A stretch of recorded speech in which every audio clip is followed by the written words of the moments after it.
If you are over 60, every stumble feels like a warning sign. You worry that your independence is slipping away one step at a time.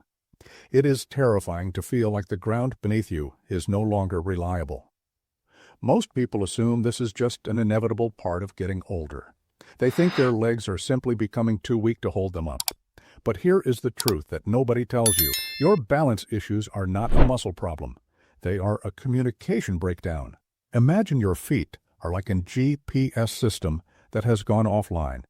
Your brain is not getting the signal from your soles, so it cannot map your center of gravity. You have been told to hit the gym harder or walk more, but that is like trying to fix a broken satellite dish by shouting at it. Your muscles are fine. Your sensors are just asleep. The thick shoes you wear indoors act like a sensory blanket, muffling the vital feedback your brain desperately needs. By stopping these habits and performing 4 simple, precise movements, you can wake up those dormant nerve receptors instantly. We are going to recalibrate your internal GPS and turn that silent signal back on in just minutes. You do not need expensive equipment or exhausting workouts. You just need to reconnect your feet to your brain. Let's start the process of reclaiming your steady footing right now. So, how do we actually wake up this dormant GPS system? The magic lies in your proprioception, a specialized internal sense that maps your position in space. Beneath the soles of your feet, you have thousands of tiny, highly sensitive mechanoreceptors. Think of them as millions of microscopic fingers touching the ground, sending a constant stream of high-definition data to your brain. This data tells your brain exactly where your weight is, how the ground is tilting, and how to adjust your muscles to keep you upright. Over the years, because we trap our feet in stiff shoes and stay on flat, predictable surfaces, this feedback loop grows quiet. It is a classic case of use it or lose it. When these receptors stop firing, your brain begins to guess instead of calculate. It loses confidence in your footing, leading to that shaky, uncertain feeling. The good news is that these receptors are incredibly responsive. By performing movements that force these sensors to engage, we create a high-contrast signal that the brain simply cannot ignore. We are effectively forcing the nervous system to reboot its map of your center of gravity. It is not about building muscle mass, it is about sharpening your neural connectivity. We are going to prioritize safety above all else as we begin this recalibration. Please make sure you have a sturdy chair nearby to hold onto for support during every single movement. Listen closely to your own body and never push through any sharp or shooting pain. Let us start the process of turning that internal signal back on right now. Now that we have established the importance of your internal signal, let us begin with the sciatic nerve mobilization in sitting, dorsiflexion and eversion, tibial, neurodynamics, sciatic nerve tibial, slump sitting, lifting toes, foot everted. First, find a firm chair where your feet can comfortably reach the floor while your thighs remain supported. Sit up tall initially, but then gently round your upper back, allowing your shoulders to slouch forward and drop your chin toward your chest to create a slight tension along the length of your spine. Keeping your back in this slumped position, start with your right knee comfortably bent and your ankle completely relaxed. Now slowly straighten your knee, feeling the length increase along the back of your leg. As you extend, pull your toes back toward your shin, this is dorsiflexion, and simultaneously turn your foot outward, which is eversion. As you perform this, look up toward the ceiling, which helps guide the nerve glide along its entire path. Immediately bend your knee again, relax your ankle back to neutral, and look down toward your chest to return to the starting position. You are looking for a sensation of smooth movement, not a hard stretch. You might feel a gentle, wave-like signal, almost like a soft pulse or a warm thread, moving from your heel, up through your calf, and settling into the back of your knee. This specific movement acts like an internal threader, clearing away the sensory static in your nervous system. By coordinating the foot position with the head movement, you're recalibrating how your brain perceives the extremity of your limb in space. One common mistake is arching your back or looking up too aggressively before the leg is fully extended. This compensates by putting stress on your lumbar discs rather than gliding the sciatic nerve, which effectively shuts down the proprioceptive benefits you are trying to trigger. Instead, keep your spine rounded and slumped throughout the entire cycle to ensure the tension remains centered on the nerve pathway. If this feels too intense, you can reduce the range of motion by keeping your foot in a more neutral position without the full aversion until you feel more comfortable. Focus on quality and fluid motion rather than speed or distance. Remember to perform this slowly and with intention to wake up those sensory receptors. Building on that initial nerve mobilization, let us move to the second foundational movement, seated calf stretch, sliding foot under chair. To begin, sit up tall in your sturdy chair, ensuring your spine is elongated and your shoulders are relaxed, with both legs bent comfortably and feet resting flat on the floor.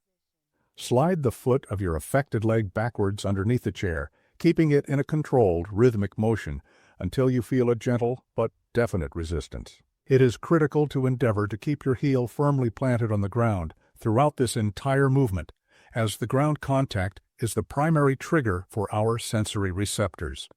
When you reach that point where you feel a distinct, deep stretch in the back of your lower calf, pause and hold this position steadily for 30 seconds. You should experience a sensation like a warm, lengthening tension traveling through the soleus muscle, which helps your brain realize exactly where your ankle is located in space. This precise input acts like an understand beacon, forcing your nervous system to recalibrate the stability of your lower leg relative to the floor. By holding this, you are effectively waking up dormant proprioceptive sensors that have been muffled by years of supportive footwear or sedentary habits. A common mistake is to lift your heel or roll your foot outward during the slide. This bypasses the soleus entirely and shifts the pressure into the tendons of the arch, which defeats the purpose of the nerve muscle activation. If you find your heel popping up, simply move your foot back a few inches toward the front until you can maintain a complete, flat-footed connection. You should notice a subtle improvement in your ability to feel the floor beneath you, even after just a few repetitions. If you find this range of motion too challenging, you can place a small folded towel under the heel to decrease the required ankle angle while still capturing the sensory feedback. Perform this movement slowly, focusing not on how far back you can slide, but on the clarity of the signal your brain receives from your calf. Consistency here is the gateway to rebuilding your natural stability. Building on the mobility we just achieved, it is time to move to our third foundational movement, toe curl with towel. To begin, sit tall with your spine elongated and feet resting flat on the floor in front of you. Spread a thin kitchen towel flat on the ground. Place your bare foot onto the near edge so your toes can grip the fabric. Keep your heel firmly anchored to the floor throughout the entire movement, as this is the vital pivot point for your foot's arch mechanics. Now, slowly begin to flex your toes, attempting to grasp the fabric and pull it toward you in a rhythmic, controlled motion. Imagine your toes or fingers pulling the towel toward you in small, precise ripples. After each pull, relax your toes fully before the next repetition to maximize the range of motion. Repeat this 10 times, focusing on the quality of the squeeze. You should feel a distinct, firm engagement deep within the arch of your foot, specifically targeting the intrinsic muscles like the flexor digitorum brevis. This contraction is actively waking up the deep stabilizers that usually remain dormant when we wear restrictive cushioned shoes.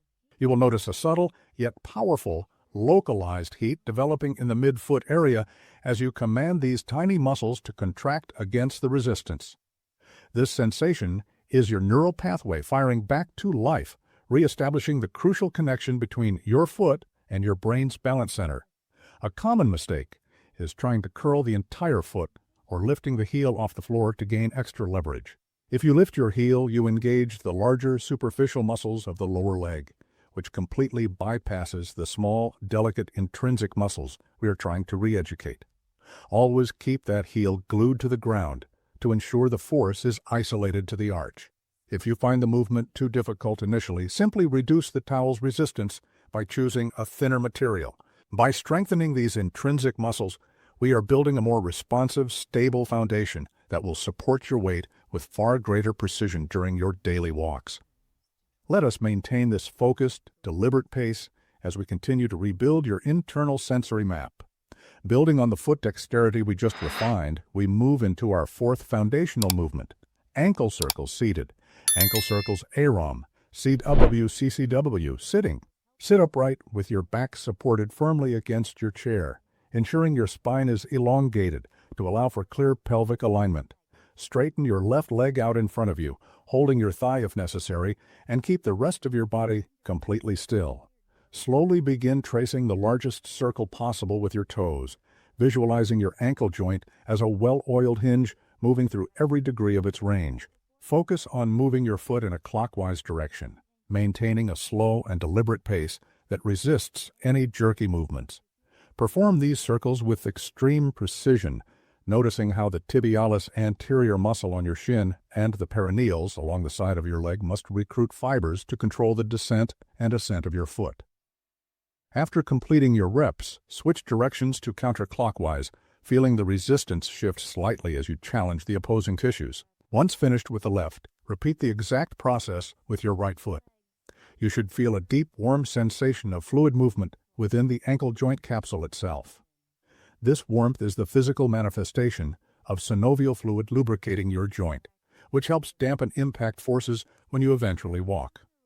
Furthermore, you are actively waking up the dormant proprioceptive sensors located in the joint lining, essentially broadcasting a clearer location signal to your brain. If you find yourself rushing through these circles, you are likely using momentum rather than muscular control, which bypasses the neurological training effect entirely. If the circle looks more like a jittery oval, pause and slow the motion down to half speed to force your brain to map the full perimeter of the movement. By slowing down, you demand that your nervous system consciously relearns how to stabilize the foot in space, which is the only way to genuinely improve your balance over the long term. If your leg feels heavy, feel free to place your hands under your thigh to support the weight, allowing your ankle to focus entirely on the rotational challenge. This targeted rotation is the secret to reclaiming your stride confidence. Now that you have successfully performed these movements, we must address the two most common daily habits that are silently erasing all your progress.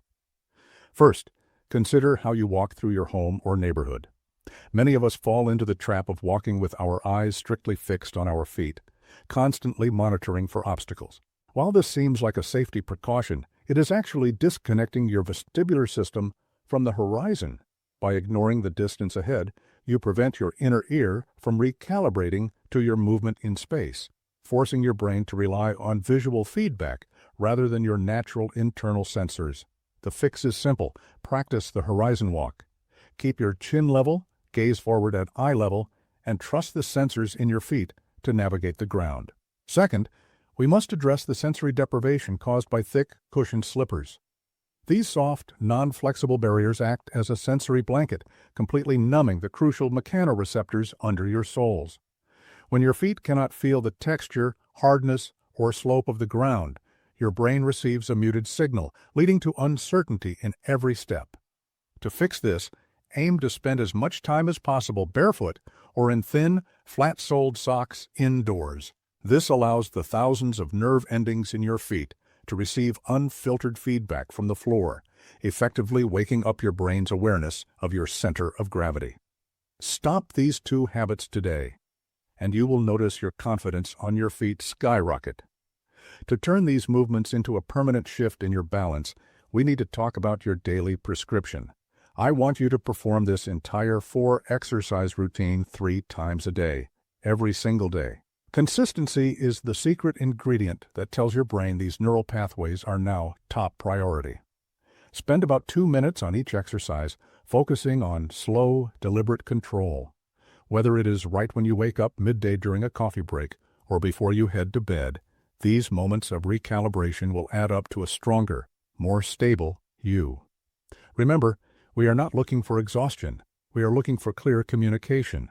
Think of this not as a chore, but as a maintenance ritual for your independence. Now, take a moment to reflect on where we started. Remember the fear of a simple curb, the hesitation when stepping onto uneven grass, or the constant worry that your next step might be your last. That version of you is not your future. By doing this work, you are literally rewiring your nervous system to expect success rather than failure. Imagine walking through your home, your garden, or the grocery store with your head held high, looking at the world instead of your toes. You are building the foundation of a life where you move with intention and power. You deserve to walk without that heavy cloud of anxiety hanging over every stride. You are reclaiming the autonomy that aging tried to take away from you. If you feel like your confidence is returning, I want you to join our community of people who are taking back their mobility. Click that subscribe button so you never miss another session of sensory training. And finally, I want to hear from you. Leave a comment below with the phrase, "I am walking strong," and let everyone here know that you are committed to your progress.